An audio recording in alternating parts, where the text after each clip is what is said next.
வாழ்க வையகம், வாழ்க வளமுடன். குரு வாழ்க, குருவே துணை. இறைவன் கனிமங்களிலே உறங்குகிறான், தாவரங்களிலே விழிக்கின்றான், விலங்குகளிலே நடக்கின்றான், மனில் மட்டுமே தான் சிந்திக்கின்றான்.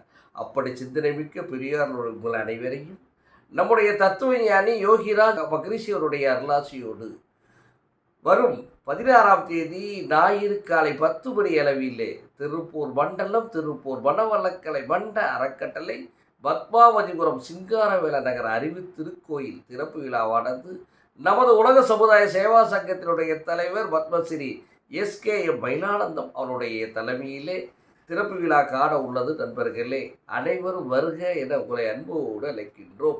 மதிய நிலவாக பேரூர் ஆதீனம் குரு மகா சன்னிதானம் 25வது பட்டம் சாந்தலிங்க மருதாசனுடைய வடிகாருடைய அருளாசியும் மாலை சரியாக 5 மணி அளவிலே நமது பாரதிய வித்ய பவனுடைய தலைவர் திரு கிருஷ்ணராஜ் வானவராயர் அவருடைய சிறப்புரையோடு நிகழ்வு நடைபெற உள்ளது. அனைவரும் வருக, அறிவு நலம் பெருக உங்களை அன்போடு அழைப்பவர்கள் திருப்பூர் வனவளக்கலை மன்ற அறக்கட்டளை, திருப்பூர் பத்மாவதிபுரம் சிங்காரவேல நகர் அறிவு திருக்கோயில். நன்றி, வணக்கம்.